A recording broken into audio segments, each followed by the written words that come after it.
बिहार में विधानसभा चुनाव अब बस 6 महीने ही दूर है और सियासी हलचल अभी से ही तेज हो गई है। कांग्रेस नेता राहुल गांधी ने बीते 5 महीनों में बिहार का चौथा दौरा किया है, जिससे ये साफ जाहिर होता है कि पार्टी इस बार राज्य में कुछ अलग सोच रही है।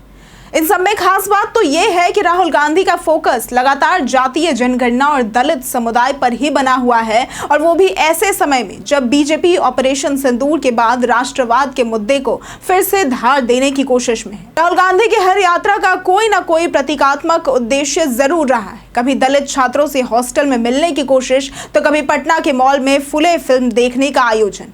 कांग्रेस नेता हर बार ये संकेत देने की कोशिश कर रहे हैं कि पार्टी हाशिए पर खड़े समुदायों के साथ खड़ी है, लेकिन सवाल ये है कि क्या ये रणनीति सिर्फ बीजेपी के खिलाफ है या फिर लालू प्रसाद यादव और तेजस्वी यादव की पार्टी आरजेडी के लिए भी एक चुनौती बन चुकी है। दरअसल जिस अंदाज में राहुल गांधी बिहार की राजनीति में कदम बढ़ा रहे हैं, उसमें सीधा असर आरजेडी के वोट बैंक पर दिख सकता है, खासकर जब राहुल गांधी जातिगत जनगणना को लेकर इतने आक्रामक हैं और दलित राजनीति को खुलकर उठा रहे हैं, तो स्वाभाविक तौर पर आरजेडी की पारंपरिक राजनीति को चुनौती मिल सकती है।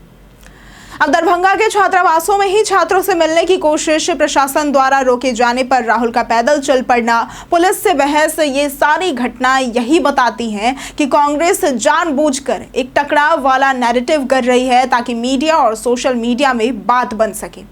और इसमें प्रियंका गांधी की ऑनलाइन कवर फायरिंग भी अहम भूमिका निभा रही है। राहुल गांधी ने दरभंगा में छात्रों से सीधी बात करते हुए कहा कि 90% आबादी के लिए देश की किसी भी सिस्टम में कोई जगह नहीं है, ना ब्यूरोक्रेसी में, ना मेडिकल में और ना ही शिक्षा में।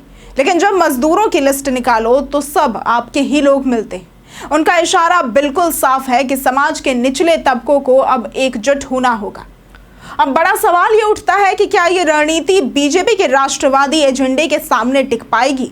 2019 के लोकसभा चुनाव में बीजेपी का राष्ट्रवाद का फॉर्मूला तो कामयाब रहा था, लेकिन 2024 में अयोध्या हार कर वो भी झटका खा चुकी है। ऐसे में राहुल गांधी को लगता है कि जातीय मुद्दे एक बार फिर से जनता को जोड़ने का काम कर सकते हैं, लेकिन इस रणनीति में जोखिम भी है। बिहार में जातीय राजनीति भले ही पुरानी हो, लेकिन राष्ट्रवाद, विकास और कानून व्यवस्था जैसे मुद्दे अब भी जनता के जहन में गूंजते हैं। खासकर जब बीजेपी जातीय जनगणना पर कदम उठाने का क्रेडिट भी लेने लगे, तब तो कांग्रेस की रणनीति थोड़ी उलझ सकती है। दरभंगा के डीएम राजीव रोशन और जेडीयू नेता संजय झा की दलील है कि किसी भी हॉस्टल में राजनीतिक कार्यक्रम की अनुमति नहीं दी जाती। राहुल गांधी को टाउन हॉल की अनुमति दी गई थी, जिसे उन्होंने ठुकरा दिया था। ऐसे में कांग्रेस का यह आरोप कि उन्हें छात्रों से मिलने नहीं दिया गया, क्या सिर्फ एक राजनीतिक हथकंडा भर था? आखिर में सवाल यही है कि क्या राहुल गांधी जातीय राजनीति को लेकर सच में कोई नया जन आंदोलन खड़ा कर पाएंगे, या फिर बीजेपी की राष्ट्रवादी राजनीति एक बार फिर बिहार की जनता को अपने साथ खींच ले जाएगी। बिहार का अगला चुनाव इस टकराव का गवाह बनेगा, जहां एक तरफ राहुल गांधी प्रतिनिधित्व की बात कर रहे हैं, तो वहीं बीजेपी राष्ट्रवाद की मशाल थामे खड़ी है।